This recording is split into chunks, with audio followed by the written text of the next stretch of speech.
नमस्कार, आप देख रहे हैं न्यूज वन इंडिया और आपके साथ मैं हूं अंशिका पाठक। बुलेटिन की शुरुआत करेंगे बड़ी खबर के साथ। आवास विभाग ने जारी किया किराएदारी नियमावली का प्रारूप। अब बिना अनुबंध मकान मालिक नहीं रख सकेंगे किराएदार। यूपी नगरीय परिसर किराएदारी विनियमन नियमावली का प्रारूप जारी। 27 जुलाई तक मांगी गई आपत्तियां और सुझाव और आपत्तियां एनेक्सी के आवास एवं शहरी नियोजन अनुभाग में दिया जाएगा। आपत्तियां और सुझाव के बाद नियमावली को कैबिनेट में भेजा जाएगा। अधिसूचना जारी होने के बाद यह व्यवस्था प्रभावी होगा। एसके वाजपेयी हमारे संवाददाता हमारे साथ जुड़ गए हैं। एसके वाजपेयी, क्या जानकारी मिल रही है किराएदारों के लिए? अब बिना अनुबंध मकान मालिक किराएदार को नहीं रख सकेंगे।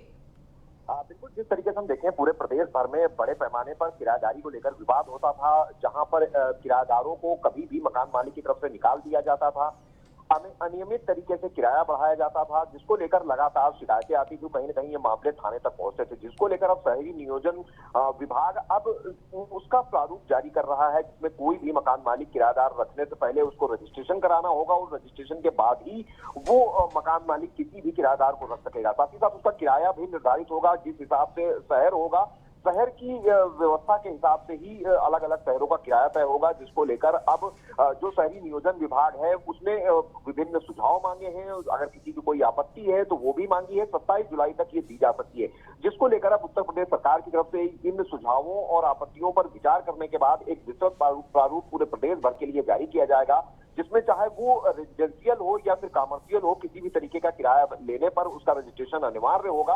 और रजिस्ट्रेशन अनिवार्य होने के बाद अब इसमें कहीं न कहीं जो किराएदारी को लेकर विवाद होता था उस विवाद को समाप्त किया जाएगा और जो किराएदार कब्जा कर लेते थे कहीं न कहीं वो समस्या भी इस नियमन के बाद समाप्त हो जाएगी, जिसको लेकर लगातार उत्तर प्रदेश सरकार प्रयास कर रही है। जी चलिए, बहुत शुक्रिया इस तमाम जानकारी के लिए एसके वाजपेयी। तो सुझाव और आपत्तियां एनेक्सी के आवास एवं शहरी नियोजन अनुभाग में जारी किया। तो सीतापुर से खबर, जहां आसमान से लगातार आफत बरस रही है और आसमान से बरस रही आफत ने 7 लोगों की जान ले ली है। अलग अलग जगहों पर दीवार और मकान गिरने से हादसा हो गया है। लक्ष्मणपुर में एक ही परिवार के 4 लोगों की मौत हो गई है। सदरपुर थाना इलाके में पति पत्नी सहित 3 की मौत हो गई है। जिले में 2 दिन से लगातार बारिश हो रही है। तो लगातार एक तरफ बारिश हो रही है,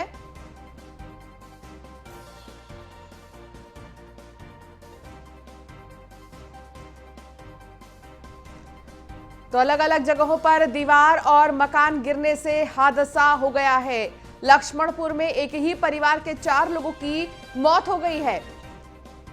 सदरपुर थाना इलाके में पति पत्नी सहित 3 की मौत हुई है। जिले में 2 दिन से भी ज्यादा लगातार बारिश हो रही है और बारिश के चलते लगातार लोगों की जान जा रही है। तो अलग अलग जगहों पर बारिश का सिलसिला देखा जा सकता है। आफत की बारिश हो रही है और इसने अभी तक 7 लोगों की, एक तरह से हम कह सकते हैं अगर पूरे जिले का देखें तो, जान ले ली है। इस पूरे हादसे पर मुख्यमंत्री योगी आदित्यनाथ ने दुख भी जताया है। जिस तरीके से लगातार मौत हो रही है उस पर मुख्यमंत्री योगी आदित्यनाथ ने दुख जताया है। हिमांशु पुरी हमारे संवाददाता हमारे साथ जुड़ गए हैं। हिमांशु, क्या जानकारी मिल रही है? आफत की बारिश से लोगों की अब जान जा रही है। एक तरफ बारिश राहत तो दूसरी तरफ आफत। जी बिल्कुल, लगातार सीतापुर में प्रदेश के अन्य हिस्सों की तरह लगातार यहाँ भी बारिश हो रही है और बारिश का कहर आज जबरदस्त तरीके से देखने को मिला। सीतापुर जिले के 2 अलग अलग थाना क्षेत्रों मानपुर और सदरपुर में 2 बड़ी घटनाएं सामने आई। यहाँ पे पक्की दीवारें गिरने से मानपुर में 4 लोगों की और सदरपुर में 3 लोगों की मौत हो गई। तो कुल मिला के 7 लोगों की बीती रात में मौत हुई है दीवार गिरने से। और क्योंकि लगातार यहाँ पे बारिश हो रही है और मैं आपको बता दूं कि अभी 1 दिन पहले यहाँ के तालगांव थाना क्षेत्र में भी पक्की दीवार गिरने से मां और बेटे की मौत हुई थी। तो कुल मिला के बीते 72 घंटे के लगातार बारिश के चलते सीतापुर जिले के अलग अलग 3 थाना क्षेत्रों में 9 लोगों की मौत हो चुकी है और इसको लेकर प्रशासन में काफी खलबली है। हालांकि सीतापुर की जो कल की जो घटना थी इसको मुख्यमंत्री ने जब संज्ञान लिया तो आनंद फानन अधिकारियों की टीमें अलग अलग जगहों पर पहुंची हैं और फिलहाल अभी शवों का पंचायतनामा और पोस्टमार्टम करा के आगे की कार्रवाई की जा रही है। चलिए ठीक है हिमांशु, बहुत शुक्रिया इस तमाम जानकारी के लिए। तो आसमान से बरस रही है आफत और इसके चलते बहुत ज्यादा लोगों को परेशानी हो रही है और अब तक 7 लोगों की मौत हो गई है। तो सीतापुर से खबर, जहां आसमान से बरस रही आफत ने 7 लोगों की जान ले ली है। अलग अलग जगहों पर दीवार और मकान गिरने से हादसा हो गया है। लक्ष्मणपुर में एक ही परिवार के 4 लोगों की मौत हो गई। तस्वीर आपको हम दिखा रहे हैं, हालांकि तस्वीरें ब्लर है क्योंकि ये तस्वीरें आपको विचलित कर सकती हैं, इसलिए हम ये तस्वीर ब्लर करके दिखा रहे हैं। लेकिन एक्सक्लूसिव तस्वीर न्यूज़ 1 इंडिया के पास है, जहां 4 लोगों की मौत हो गई है। सदरपुर थाना इलाके में पति पत्नी सहित 3 की मौत हुई है। जिले में 2 दिन से लगातार बारिश हो रही है। सीतापुर में हुए हादसे पर सीएम योगी ने दुख जताया है और राहत बचाव कार्य के निर्देश के साथ अधिकारियों को मौके पर पहुंचने के आदेश दे दिए हैं। तो सीतापुर की एक्सक्लूसिव तस्वीर न्यूज़ 1 इंडिया के पास आप देख सकते हैं टीवी स्क्रीन पर। आसमान से लगातार आफत बरस रही है और इस आफत के चलते 7 लोगों की मौत अब तक अलग अलग हादसों में हो चुकी है। लेकिन सीतापुर की अगर हम बात करें तो यहाँ पर 4 लोगों की मौत हुई है।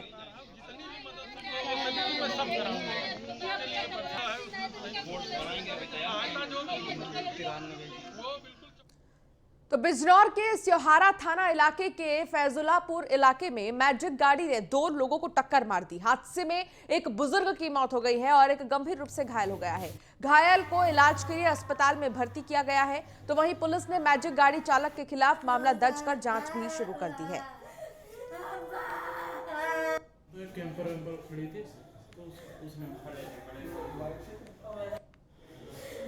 तो मैजिक गाड़ी ने 2 लोगों को टक्कर मारी। हादसे में एक की मौत हो गई है और एक घायल है। बिजनौर का ये पूरा मामला बताया जा रहा है। मैजिक गाड़ी ने 2 लोगों को टक्कर मार दी। फिलहाल इस पूरे मामले में जो घायल है उसे अस्पताल में भर्ती कर दिया गया है और उसका इलाज भी किया जा रहा है।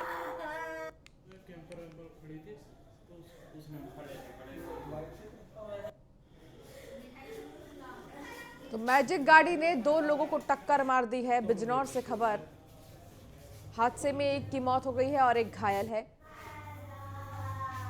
मैजिक गाड़ी ने 2 लोगों को टक्कर मार दी। लगातार हादसे हो रहे हैं और इसीलिए हम आपको सावधान करने के लिए ये जानकारी देते हैं। तो ज़्यादा से ज़्यादा सावधान रहें। आसपास जो गाड़ियां गुजर रही हैं उन पर ध्यान दें और साथ ही अपने आप को सेफ रखें। फिलहाल बिजनौर की ये खबर है, जहां एक मैजिक ने 2 लोगों को टक्कर मार दी। हादसे में एक की मौत हो गई और एक घायल है।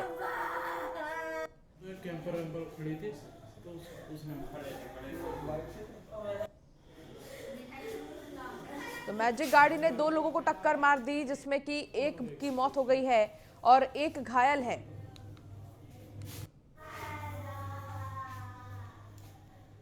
तो जौनपुर से खबर, जहां युवक की गला रेतकर हत्या कर दी गई है। अज्ञात बदमाशों ने घटना को अंजाम दिया है। पुलिस मामले की जांच में जुट गई है। बदलापुर थाना क्षेत्र के खुर्द गांव का ये पूरा मामला बताया जा रहा है। युवक की गला रेतकर हत्या कर दी गई। जौनपुर का ये मामला है। युवक की गला रेतकर हत्या कर दी गई। पुलिस इस पूरे मामले की जांच में जुट गई है कि आखिर किसने इस युवक की हत्या की है और क्यों की है, क्योंकि सबसे बड़ा सवाल यही है कि आखिर क्या वजह रही जो इस तरीके से इस युवक को मार दिया गया, इस युवक की हत्या की गई। अज्ञात बदमाशों ने घटना को अंजाम दिया है। अभी तक वो कौन थे पता नहीं चल पाया है जिन्होंने इस हत्या को अंजाम दिया है। बलिया से खबर, जहां खुले मंच में मंत्री उपेंद्र तिवारी का छलका दर्द। गालियों का वीडियो वायरल करने वाले पूर्व मंत्रियों का स्वागत किया। मेरी बूढ़ी मां और मेरी नाबालिग बेटियां नहीं करती राजनीति, उपेंद्र ने कहा है। सपा के नेता और पूर्व मंत्री मेरे परिवार पर न जाए, उपेंद्र तिवारी ने कहा है। कानून में है दम, जल्द मिलेगी सजा। उपेंद्र तिवारी का यह बयान सामने आया है। उन्होंने कहा है कि कोरोना खत्म हो गया है।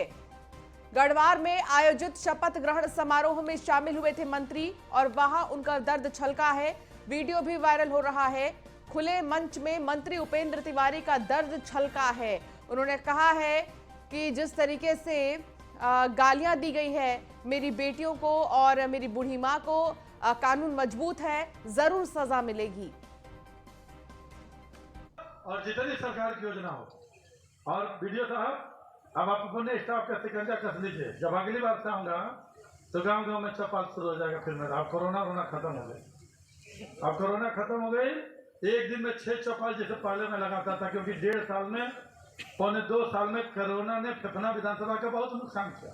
नहीं तो आज सारी योजनाएं मैं पहुंचा दिया होता। तो जिस गांव में वृद्धा पेंशन, विधवा पेंशन, विकलांग पेंशन, किसान सम्मान निधि, बिजली के तार, खंभा, डाट आयुष्मान भारत से लेके राशन कार्ड, पहल क्रम समझे जाते। आप जानते, हम जानते हो सकल जनता का क्षेत्र पंचायत। तो उपेंद्र तिवारी का बयान सामने आया है। उन्होंने कहा है कि कोरोना तो खत्म हो गया है और ऐसे में जो भी बुरा कहा गया है मेरे परिवार के लिए कानून मजबूत है, सजा जरूर मिलेगी। गालियों का वीडियो वायरल करने वाले पूर्व मंत्रियों का उन्होंने स्वागत किया है और कहा है कि देखिए, जो भी गलत तरीके से बोला है, जिसने भी बोला है, उसको जरूर सजा मिलेगी।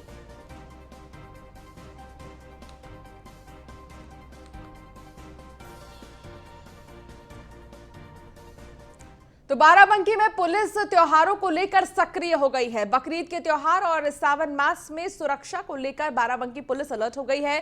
पुलिस की ओर से चप्पे चप्पे पर निगरानी की जा रही है। पुलिस ने बाराबंकी रेलवे स्टेशन पर अधिकारियों को भी तैनात कर दिया है, अभियान भी चलाया है।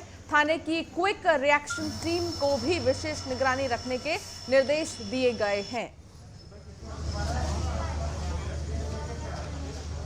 तो त्योहारों को लेकर पुलिस प्रशासन अलर्ट पर है, चाहे बकरीद हो या फिर सावन का महीना क्योंकि आ गया है, तो कांवड़ यात्रा को लेकर भी कहीं कहीं पर तैयारियां हो रही थीं, लेकिन अब क्योंकि उस पर रोक लगा दी गई है, तो ऐसे में बिल्कुल भी भीड़ भाड़ इकट्ठा ना हो लोगों की, इसको ध्यान में रखते हुए पुलिस प्रशासन अलर्ट पर है। तो पुलिस प्रशासन हाई अलर्ट पर है। त्योहारों को लेकर पुलिस सक्रिय है, जगह जगह चेकिंग अभियान भी चलाया जा रहा है। तो प्रदेश में अपराध पर लगाम लगाने के लिए पुलिस का ऑपरेशन क्लीन लगातार जारी है। पुलिस ने 2 अलग अलग जगहों पर हुई मुठभेड़ में 3 लोगों को गिरफ्तार किया है। पहली तस्वीर आपको हम दिखा रहे हैं गाजियाबाद से, जहां पुलिस ने एक शातिर बदमाश को गिरफ्तार किया है। पुलिस ने कब्जे से अवैध असलहा बाइक बरामद की है। दूसरी तस्वीर हापुड़ की है, जहां मुठभेड़ के दौरान 2 बदमाशों के पैर में गोली लगी है। मुठभेड़ के दौरान पुलिस का एक कांस्टेबल भी घायल हुआ है। तो हापुड़ और गाजियाबाद, ये 2 जगह की तस्वीर हम आपको दिखा रहे हैं। दोनों ही जगह पुलिस को बड़ी कामयाबी मिली है। हालांकि इस मुठभेड़ में हापुड़ में पुलिसकर्मी भी एक घायल हुए हैं, जिन्हें इलाज के लिए अस्पताल में भर्ती किया गया है। ये गाजियाबाद की तस्वीर आपको हम दिखा रहे हैं, जहां पर हथियार भी जो बदमाश है उनके पास से बरामद किया गया है। ऑपरेशन क्लीन लगातार क्योंकि जारी है, ऐसे में मुठभेड़ में 3 बदमाशों को गिरफ्तार किया गया। आज दिनांक 20 जुलाई को जनपद गाजियाबाद में थाना क्षेत्र सियानी गेट के लोहिया नगर चौकी क्षेत्र में जब पुलिस चेकिंग कर रही थी, उस चेकिंग के दौरान 2 अज्ञात व्यक्ति बाइक पे सवार थे, जिन्होंने एकदम से भागने की कोशिश करी एवं पुलिस पे फायर कर दिया। आत्मरक्षा हेतु पुलिस ने जवाबी फायरिंग करी, जिसमें एक व्यक्ति के पांव में गोली लग गई है एवं दूसरा व्यक्ति फरार हो गया है। ये जो व्यक्ति है जिसके पांव में गोली लगी है, इसकी तस्दीक सत्यम पुत्र दिनेश तस्दीक हुआ है, जो कि शाहपुर बमेटा थाना क्षेत्र कविनगर का रहने रात्रि को लगभग 10:30-11 बजे के बीच NH9 पर चेकिंग हो रही थी। संपूर्ण जनपद में चेकिंग एक्चुअली हो रही थी। पिछले 1 हफ्ते में कुछ घटनाएं हो गई थी। चेकिंग के दौरान एक अपाचे मोटरसाइकिल पे, सफ़ेद रंग की मोटरसाइकिल पे 3 लोग भाग रहे थे, उनको रोका गया। तो उस दौरान पुलिस मुठभेड़ हुई है, जिसमें 2 बदमाशों को गोली लगी है। दोनों घायल हैं, उनका उपचार चल रहा है, अस्पताल पहुंचा दिया गया उनको। एक का नाम उसमें संदीप है, जो कि रहने वाला बिसरत थाना, जो कि गौतम बुद्ध नगर में पड़ता वो है। दूसरा सलीम है, जो बुलंदशहर का रहने वाला है। रात्रि को